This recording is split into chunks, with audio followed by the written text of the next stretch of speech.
Hi guys, this is Spartan765. Today I'm doing a video review of some G3 rifle magazines that I bought. Obviously, these also work in your PTR 91, HK 91. Obviously, G3 probably a set made too. I'm just doing this review to tell you guys that there are brand new H&K manufacturer. So as you can see, right. See if I can get a good picture of it. Probably can't see it because because it's just stamped in there, but it says H&K or G3 H&K and then the date below it. These are actual German G3 mags. They're alloy aluminum. These I got off of cheaperthandirt.com. I bought 14 of them for my PTR 91. If you want to see a video on the PTR 91, watch my PTR 91 review. I bought 14 of these off of cheaperthandirt.com. They are 99 cents a piece. That is literally the cheapest magazines I've ever found anywhere for any gun. I couldn't believe it when I saw it at first. I called them to ask them if it was a price like mess up or something, and they said they were only 99 cents a piece. So I figured, why not? If I got some crappy ones, they're 99 cents, but I ordered 14 of them. 6 of them came brand new in the wrap still, wrapped in plastic in the paper. The other 6 were in... Okay, these are the first 6. I put them in order from best to worst, and I'll adjust the lighting over here. Maybe I don't have to, but... Okay, this is... Like, obviously these first 6 are all the same condition. 1, 2, 3, 6 up to here. These were all new in wrap. And then one of these, or no, actually, I think it was this one here. Yeah, because this has a little scratch in the side from when I dropped it. This is the one that came with my PTR 91. That's one that came with it. And then I also got a steel mag here. This I bought at the gun store. I bought it at Metro Pawn and Gun when I bought my rifle. They gave it to me for $3, and it's perfect. Steel magazine. I don't really like steel magazines for the G3 for 2 reasons mainly. Because number 1, they can corrode, and number 2, when you put it in the rifle, you stick it in there, and the receiver or the mag well hits on this steel thing, and this steel on steel will actually wear the mag well, and instead of wearing... Here, let's see if I can find a crappy one here that's been all worn. It'll wear the mag well instead of wearing, this right here on the aluminum. You can see it wears that, not the mag well. So, if you're putting these in and out all the time, the steels still have a tendency to kind of chew up your mag well just a little bit, but not too much. But I still stick with alloy because they're cheaper, they don't corrode, and they're lighter. Okay, so the first 6, again, are all new in wrap, 99 cents a piece off cheaperthandirt.com. After that, I mean, these were just, I bet these are probably new in wrap when they got them and they took the wrap off, because some of these still are like unissued. I mean, these little scratches here you see, those are just from being shipped in the box, because they shipped them all loose and they, just clanking around in there. From there on down, I mean, it was kind of hard to rank them because most of them are all very good, so I had to look at the little minute details that wouldn't even matter if I was putting them from best to worst. Again, this is just really not even in a category because it's a steel mag. But here, let me adjust the light now, see if I can get it good. Okay, as we move over here, this one, these were obviously used. There's a very easy way you can tell if it's been used. On the left side, right where it clips into the mag well, or right where it latches in there, this is where the latch rubs in the mag. You'd be able to tell paint or taken off there, or whatever these are done with, anodized, or whatever the heck they're done with. I don't know. I don't even know if you can anodize steel or aluminum. Probably can't. But then I looked at follower quality. I mean, there's little rust spots on here, but it's still. I took some steel wool. Still really smooth. Will feed perfect. They all feed perfect. I've tested them already.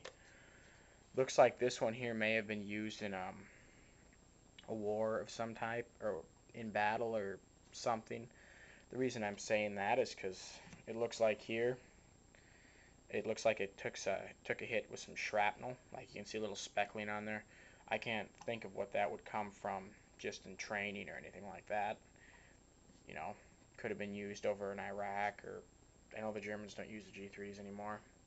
Only their special forces sometimes do, but I don't know. I mean, I'm probably going to get a ton of comments saying that's not what it is, but whatever.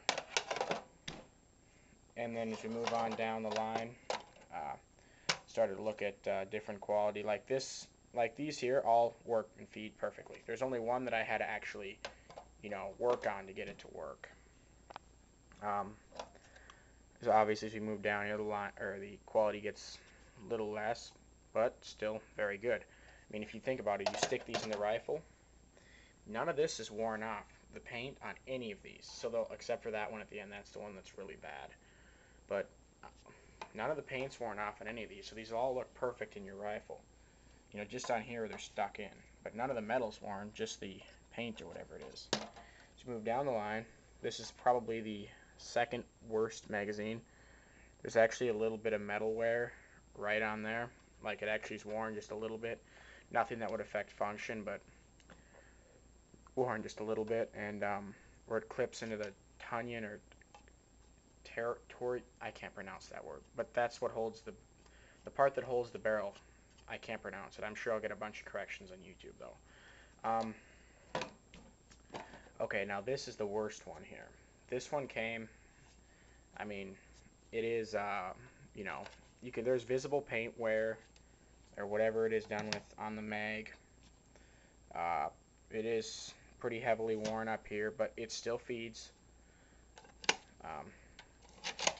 I think there wasn't any dents on this one. This one didn't have any dents on it. There were a couple of them that had been dented that I had to just, they still work. I didn't have to do anything to them. But this one here, this part that clips into the receiver, or the turion or tunyon, not the receiver. I can't pronounce it right. This was actually pushed in so much because it's been inserted into the gun. It was bent in, so I had to take a screwdriver and bend it back out because it wouldn't clip into the mag well right. But now it clips in perfect. Functions perfect, works great. So if you're looking for some cheap magazines for your G3 style rifle, don't pay $8 for a brand new unissued H&K manufactured magazine. Go to cheaperthandirt.com and get you're probably going to get newly manufactured magazines. I mean, these are newly manufactured. They've never been issued new in wrap, 99 cents. They're advertised as used condition. But, I mean, I got 8 or 6 new in wrap and 6 more that were hardly worn at all, and then just one that needed, I had to, do a little bit of work on to get it to work. But, great deal if you're looking for some cheap G3 mags. Again, with the steel, I got a comment from somebody on YouTube asking about my G3 and more reasons why not to use steel. Again, I already pointed out, it can chew up the receiver where it goes in to the mag well. Like, when you put it in, this part will hit in the mag well, and it can kind of ding it up a little bit, wear it down. Another reason, they're heavy. They weigh a heck of a lot more. One steel mag, let's see, how many aluminum mags? Probably weighs about as much as 4. It weighs about as much as 4 or 5 aluminum magazines. That's another thing.